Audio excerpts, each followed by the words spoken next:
Evolution, that's the name of the paper. Okay, so yeah, it does disagree with like so kind of let's establish there are alternatives to natural selection.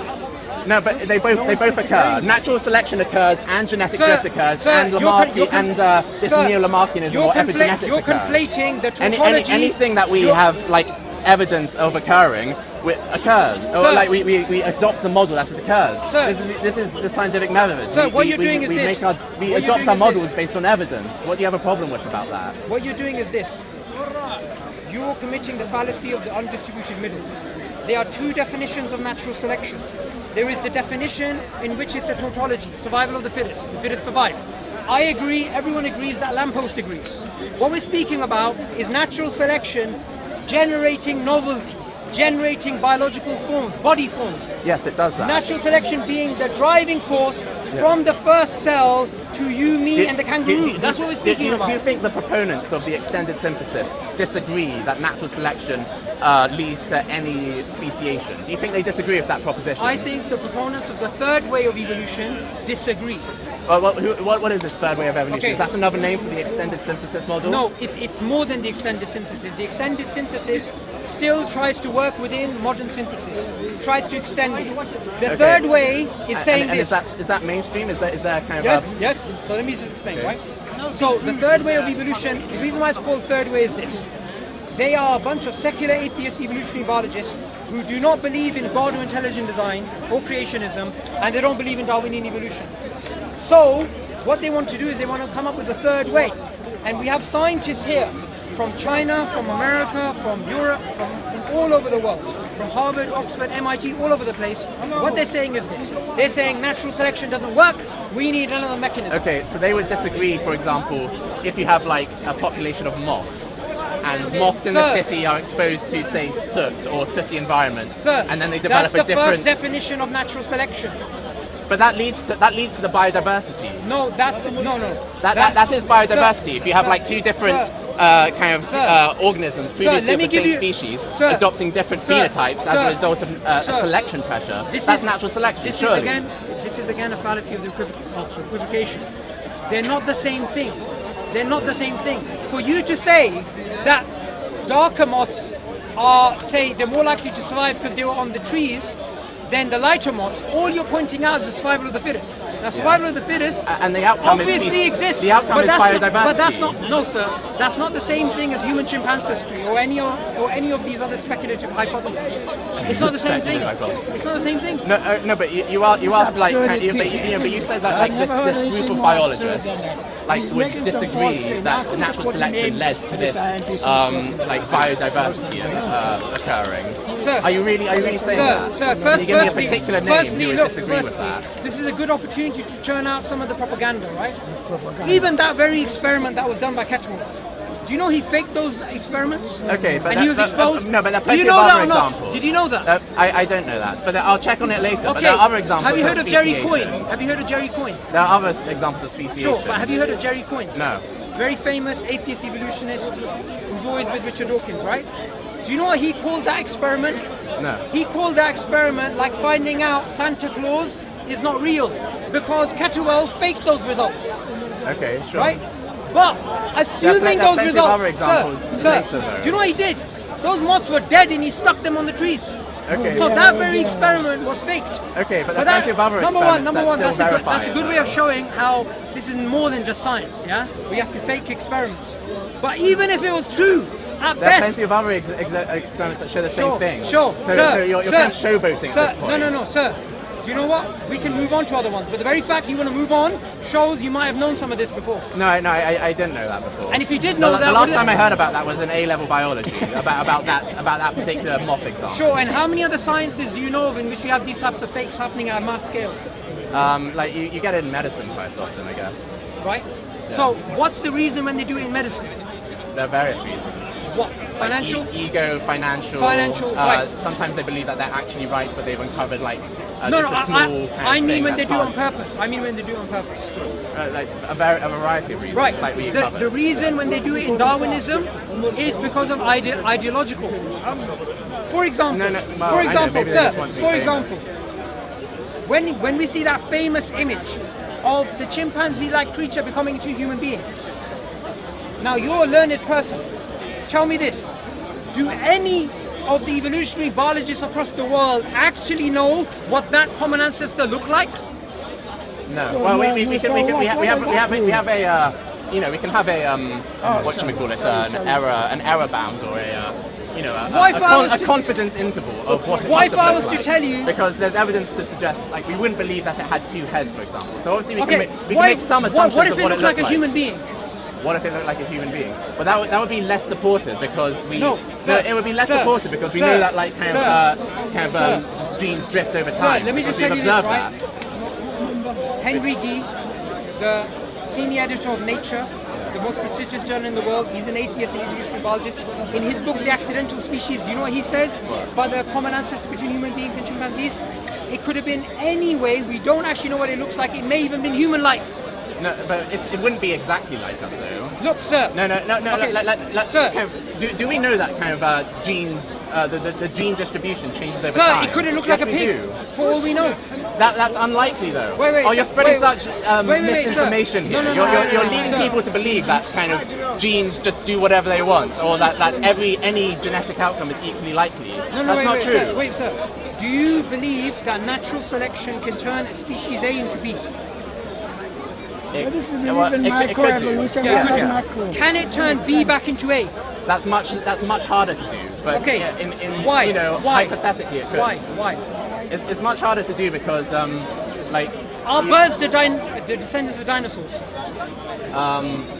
Yeah, in a way, you could say Fine, that. Yeah. fine. And we're also technically the descendants of the first cell, Yeah. right? So, from a Darwinian perspective, I'm going to make a claim. If you just shoot down the claim, that's fine. Classification is almost arbitrary because any species can slide into another. You can have a human-like ancestor. that's Wait a not true. second. A human-like ancestor becoming into a chimpanzee-like ancestor becoming into a pig, or the other way around. Anything goes.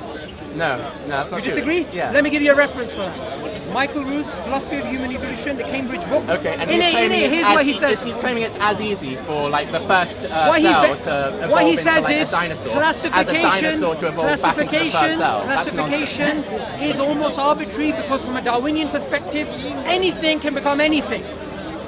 In theory, but some ways. In theory, and it is a theory. No, but some ways are much harder than other ways, though. Sir, but what you're actually speaking about now is environmental constraints.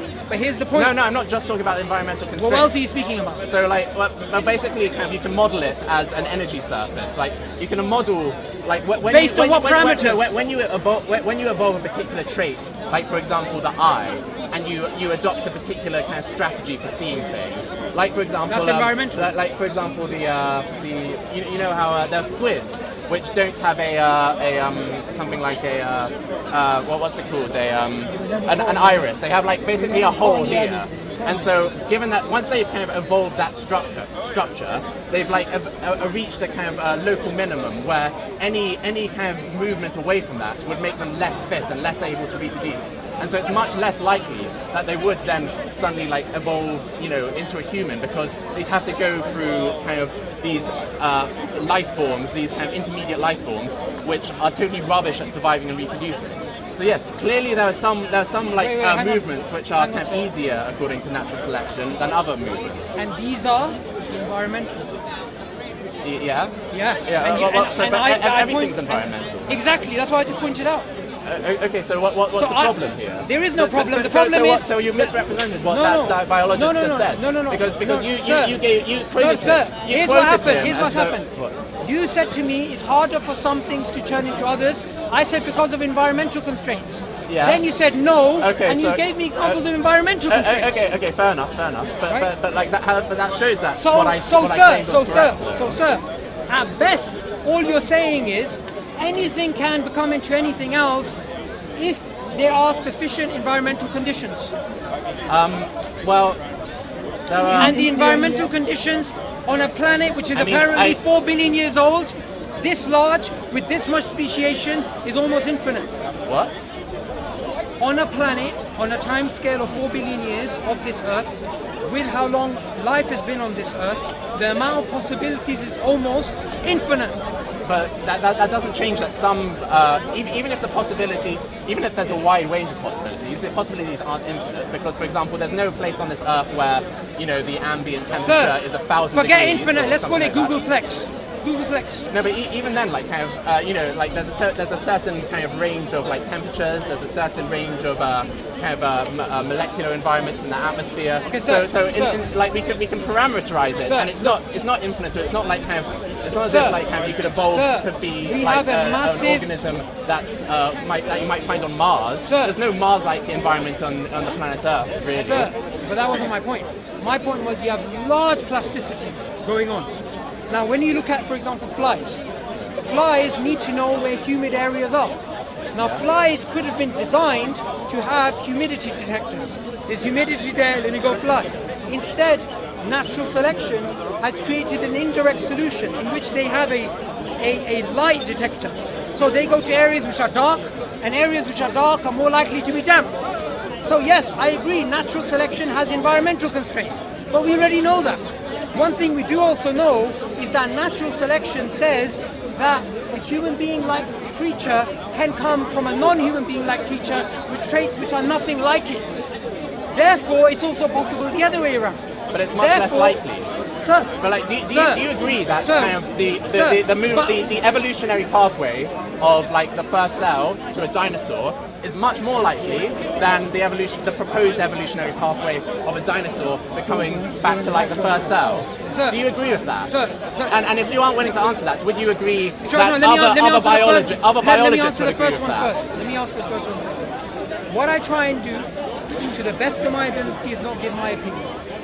I try and give the opinion of leading evolutionary biologists. Now, the answer to this question, according to Stephen Jay Gould, not me, is yes. I'm certain you're misrepresenting Stephen Jay Gould there. Now, that's absurd. Okay, sure. So look up this example because we're filming everything, and I come to the park regularly. Can you give a quote for that? I want to fact check that right now. So let me give you the quote. He says, back in his days we had VHS. He says, if you rewind the tape of life and you rerun it, you'll have different outcomes. That's not the same thing, is it? Why is it not? Because the fact that like... Wait, hang on a second. Do you first agree he's just pointed out something which is different to what you were saying? No. How? Because like, what he's pointing out is that by chance, like for example, evolutionary... Sir, did you know he said that before I told you? What? Did you know he said that? Yeah, you brought this example up with me before. Yeah, I am aware of that. So you know that's the mainstream view. Yeah, and there's not, so you know the mainstream. You know the mainstream view. That's obviously true because we know about genetic drift. Sir, let's break it down into philosophical terms because you're a philosophical guy. Are we necessary beings biologically? No. Fantastic. So we're saying the same thing. Yeah. It could have been otherwise. Yeah, but that's not the same thing as saying that it is equally probable and equally easy evolutionary for the first cell to become a dinosaur as for a dinosaur to then become the first cell again. That's not the same thing. Let's have a conceptual picture game. This is the history of life from my left hand to my right hand, starting off with prokaryotes all the way to me and you in that hat. Right, we have this. Now here's another one which is different. Yeah. Between these two, why is this one more likely than any other possibility? You know that certain versions or tapes, certain potential tapes are more likely than others because, for example, you couldn't have the first life forms being very complicated, could you? Can you just lift up your head? Lift up your hat. It's pretty hard, but okay. Lift up. I just want to see something. Yeah, that's good. Your brain is about the normal size as every other biologist. They have not worked out the evolutionary history of the last couple of thousand years, let alone the last 4 billion years. Yet you in this park alone with the same size brain as everyone else, no biologist would disagree with me. You're making a claim. No biologist would disagree with me. Oh my You're making a claim that this possibility is more likely than any other. No, which goes to show, I didn't. So what did you say? No, I said that some windings of some plays of the tape of life, or some if there's a space of all the possible kind of like plays of life, some of them we could imagine them, and we could like have and we could say that those are less likely than others. So, for example, let's take a play of life where the first cell, where the first organism was multicellular. Okay, that's clearly very unlikely, because how can you get a multicellular kind of first life form without having first a single cellular life form? So that's an example of a potential play of the tape of life, which you'd say is much less likely than the one that we had. That wasn't the point I was making. No, you said all potential planes of that all potential planes. Potential. Yeah. So you can't give me an example that's incoherent. It's not To totally start incoherent. off with multicellular, naturalistic, before you have cellular is incoherent. No, it's unlikely. It's unlikely. It's not impossible. Sir, what you've done here is this. I could give you a less extreme example that would fit. I gave you two coherent possibilities. Possibility A, possibility B. You dampened my example by giving me an incoherent possibility. You said all planes of the tape of life. You didn't specify all coherent planes of the tape of life. When I say potential, what else does it mean?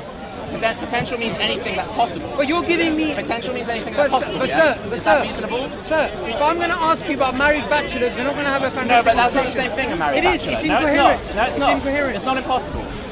According to you, it's incoherent. No, it's not. It's something that could happen, even though it's extremely unlikely. Like a bunch of, you could get a bunch of ribozymes, and they could mutate together to form an RNA-based life form, which had kind of communication genes. Is it asexual or is it sexual? It would have to be an asexual. Asexual. Okay. Yeah. So it's obviously it's obviously extremely unlikely that the first cell, the first organism, could be multicellular. But it's not totally impossible. And if you're not happy, I could choose another example. No problem. Like I could. But I'm going to use your logic now. Asexual or sexual? Which one is more better from a Darwinian point of view? It depends on the situation. Okay, so let me ask you this. You have a cell, it's asexual, it decides to have children, decides to get children. Yeah. Me, as an Asian Pakistani man, I want to get married, so what do? I contact somebody, they say no, you need to have a house which is this big, you need to earn this much money, I need to go somewhere, bribe a father-in-law. Sexual evolution is way more complex and less, from a Darwinian point of view, in terms of fitness advantages, in terms of its fitness and fitness, than sexual. So if you're going to say, wait, hang on a second. If you're going to, sir, if you're going to say sexual evolution is more fit than asexual, then you need to make an argument for it. But you need. The argument is that you get more variation per generation with sexual reproduction. But sir, here's the thing. That's the advantage. So in certain situations, it's better. Here's the handicap that you have. You can't compare sexual production to asexual. You have to show how asexual, which is so friggin' easy, leads to sexual, which is so friggin' difficult. Because the incentive is that kind of, if you have like a group of asexually reproducing species, a species that asexually reproduces, each reproduction is done by just the mutation and sometimes the lateral transmission of genes. Horizontal gene transfer. Yeah, like bacteria. Which is also a problem for Darwinism. I don't think it is. It is. Okay, but let's get on to that later. So, so you do know some of the problems, so I'm very surprised that you still but like, none of these, what you call problems, are enough to... They're not what I call problems. But none of these kind of differences of opinion or differences of perspective between different schools of evolutionary biologists show that there's a fundamental kind of like the whole stack of cards is falling down, and that we can't believe in any of the conclusions. Sir, but like, all I'm surprised that you want to support Darwinian evolution, although you clearly know of examples like horizontal mainstream. The biological mainstream understands that horizontal gene transfer has been used by some biologists to challenge Darwinism. You believe in it? Let's talk about that later. I haven't actually heard of that. You have read it? But I'm sure once again, it's just misrepresenting their views and trying to make a minor kind of disagreement into something like, oh no, we have an unworkable Okay, sir, I'm going to give you 2 references. Check them. If I'm wrong, come back next week. Okay, let me write them down. Here's the references. What Darwin got wrong, New Scientist 2009. Write that down. The front page article is about what Darwin got wrong. Can you tell us what Darwin got wrong?